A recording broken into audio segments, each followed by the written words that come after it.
The dust settles on a forgotten highway. A lone, weathered signpost stands sentinel, its faded lettering barely clinging to the wood. It whispers a name. Clyde Barrow. Clyde Barrow, a name synonymous with the romanticized image of the American outlaw. But how much of the legend is true? Behind the veil of romanticized Hollywood portrayals lies a darker, more sinister truth. This is the story of Clyde Barrow, the man behind the myth, stripped bare of the glamour and exposed for the ruthless criminal he truly was.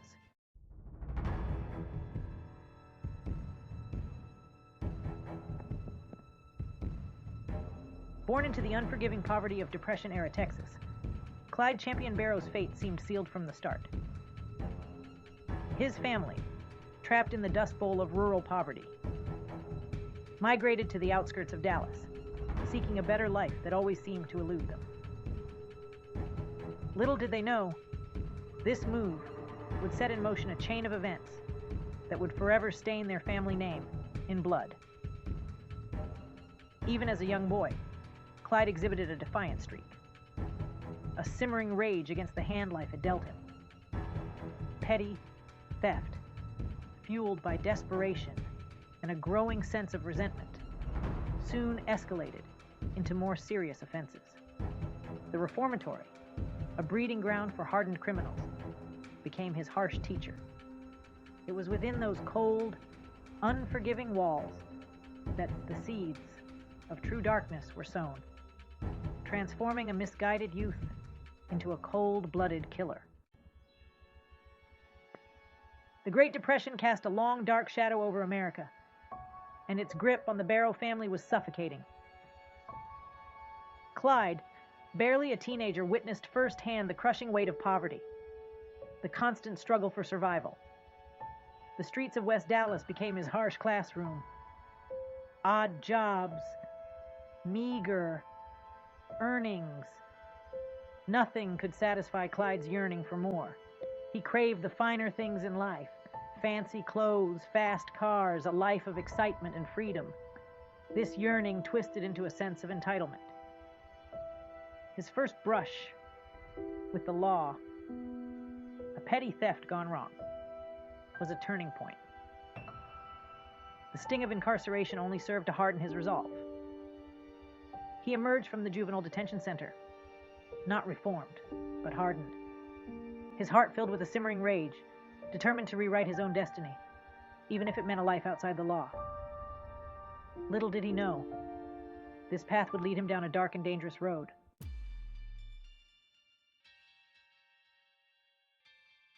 Clyde's criminal activities escalated with alarming speed.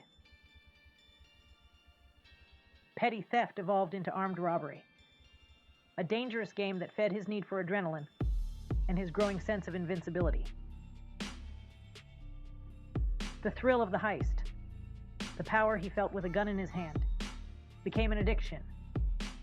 His reputation as a ruthless outlaw spread throughout the underworld of Dallas. He assembled a gang of like-minded individuals, men and women, drawn to his charisma and his audacious disregard for the law. They were a volatile mix, united by their desperation and their willingness to do whatever it took to survive. But Clyde's ruthlessness was not merely a survival tactic. It was a manifestation of a deeper darkness that was taking root within him. He had developed a chilling indifference to human life, seeing his victims as obstacles in his path, their lives insignificant compared to his own desires. The lines between right and wrong, once blurred, were now completely obliterated. He was no longer the desperate youth driven by poverty. He was a force of nature, a whirlwind of chaos and violence, leaving a trail of devastation in his wake.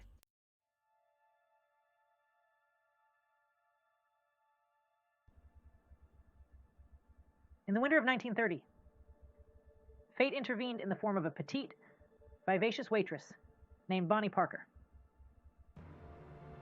Their meeting, a chance encounter at a mutual friend's house. would change the course of their lives and forever intertwine their destinies. Bonnie, trapped in a loveless marriage, was instantly drawn to Clyde's dangerous charm, his swaggering confidence, and the allure of his outlaw life.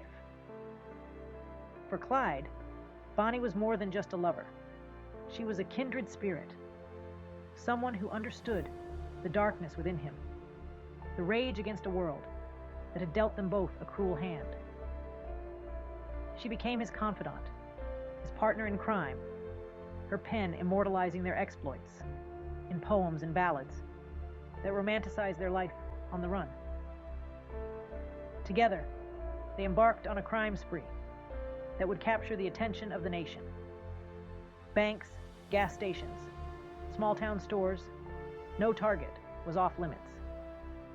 Their names, whispered in fear and fascination, became synonymous with reckless abandon. Their love story, a dangerous dance on the edge of a razor blade. The legend of Bonnie and Clyde was born, a tale of love and lawlessness, forever etched in the annals of American crime history. But behind the romanticized facade, a darker truth festered, a story of violence, bloodshed, and the inevitable descent into the abyss. The heartland of America trembled before the relentless onslaught of Bonnie and Clyde. Their names blared from radio broadcasts and newspaper headlines. Their exploits splashed across front pages. They were public enemies number one, a thrilling and terrifying spectacle for a nation in despair. Gas stations, small-town banks, rural grocery stores. No establishment was safe from their heists. Their ruthlessness left a trail of blood and terror.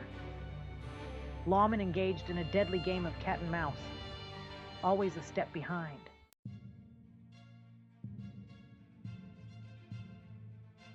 Bonnie and Clyde, masters of disguise and deception, moved like phantoms across the vast expanse of America's heartland.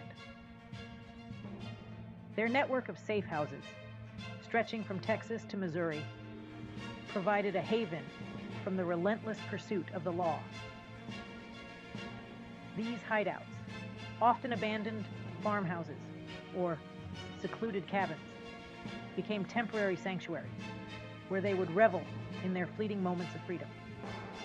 Stories of their daring escapes and narrow brushes with the law spread like wildfire, each retelling adding a new layer of myth and intrigue to their legend. They were said to be invincible, protected by supernatural forces, their ability to vanish into thin air, solidifying their status as folk heroes in the eyes of some.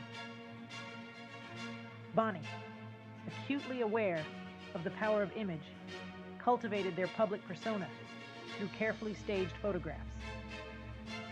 Images of the couple posing with guns, their faces etched with a mixture of defiance and bravado, circulated widely, further cementing their outlaw image. These photographs, imbued with a strange allure, captivated the public's imagination, turning criminals into cultural icons. Their exploits, a potent cocktail of violence, romance, and rebellion, became a source of morbid fascination for a nation hungry for distraction from the harsh realities of the Depression. Little did they know, their legend, meticulously crafted through bloodshed and bravado, would ultimately become their downfall.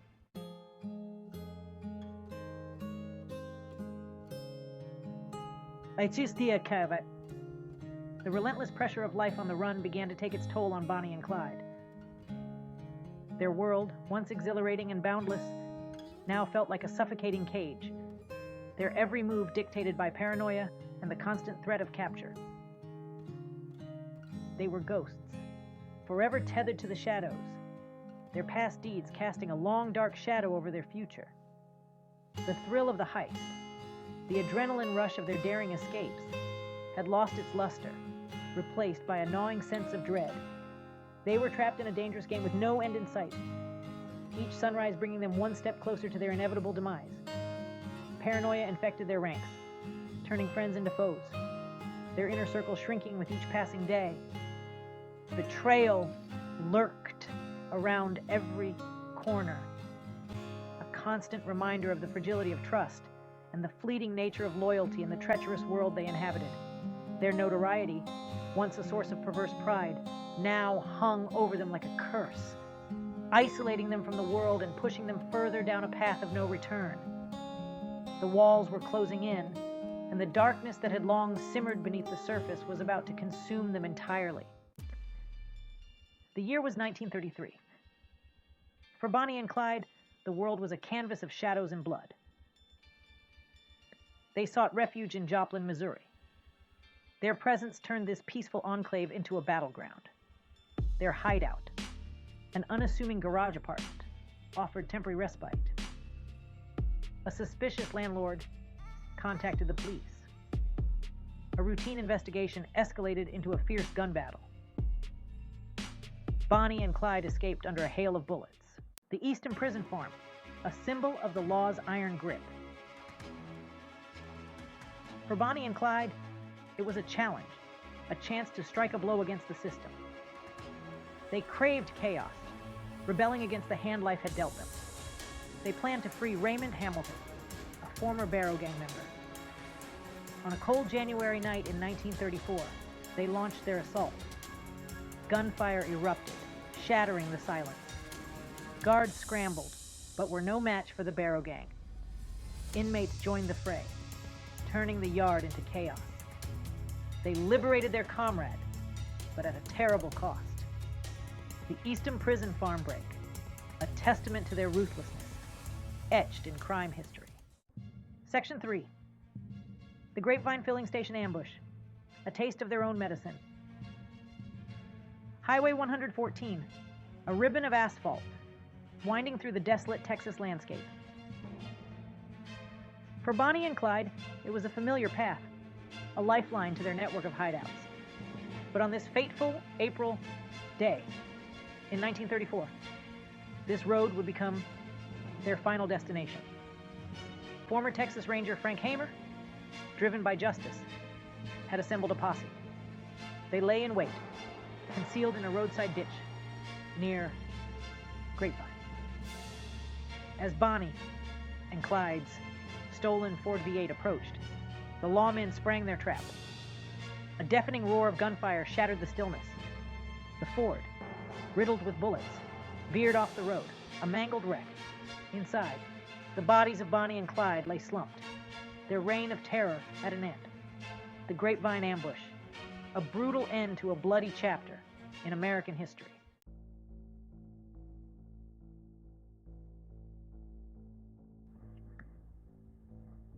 Section 1. The world catches its breath. News of the ambush spread like wildfire, crackling across telegraph wires, screaming from radio broadcasts, and splashing across newspaper headlines. The seemingly invincible duo, the embodiment of reckless youth and audacious rebellion, had been brought down.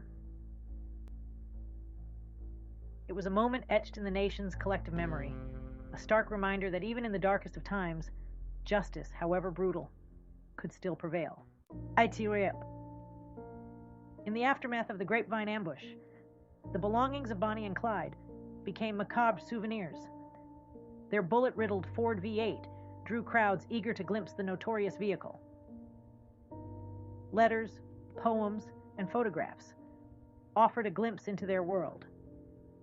These artifacts were transformed into relics, each telling a silent story. Their story tapped into social unrest and disillusionment of Depression-era America. Despite their crimes, the public remained captivated by the love story at the heart of the Bonnie and Clyde saga.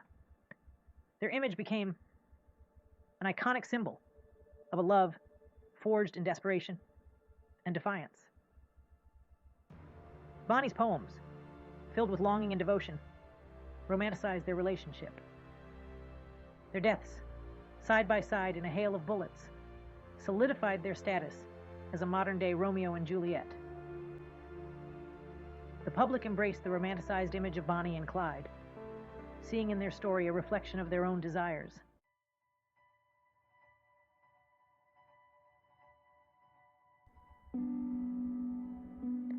Decades have passed since Bonnie and Clyde met their violent end on that dusty Texas highway. Yet, their names, forever linked by fate and infamy, continue to echo through the corridors of American history. The bullet-riddled Ford V8, a silent testament to their final moments, remains a macabre tourist attraction, a stark reminder of the brutal reality that lay beneath the romanticized facade. Their story, a cautionary tale woven from threads of poverty, desperation, and a yearning for a different life, continues to fascinate and repel in equal measure. Their images, forever young and defiant, grace countless books, films, and songs. Their legend endlessly reinterpreted and reimagined for new generations. But what is it about Bonnie and Clyde that continues to captivate us? Is it the allure of their reckless love affair? A love story played out against a backdrop of violence and chaos? Or is it their defiance in the face of adversity? Their willingness to challenge the established order that resonates so deeply with our own rebellious instincts? Whatever the reason, one thing is certain. The legend of Bonnie and Clyde transcends the boundaries of time and place. Their story, a potent reminder of the dark side of the American dream, continues to serve as a cautionary tale, a warning that the path to glory can sometimes lead to ruin. The true legacy of Bonnie and Clyde is complex and contradictory. They were criminals, responsible for the deaths of at least 12 people. Yet, they were also products of their time, shaped by the Great Depression. It is too easy to romanticize their story as folk heroes. But we must not ignore the human cost of their actions. Their story serves as a reminder of empathy and understanding. The story of Bonnie and Clyde lives on as a cautionary tale. If you found this intriguing, give a thumbs up and subscribe. Until next time, keep exploring the shadows of the past.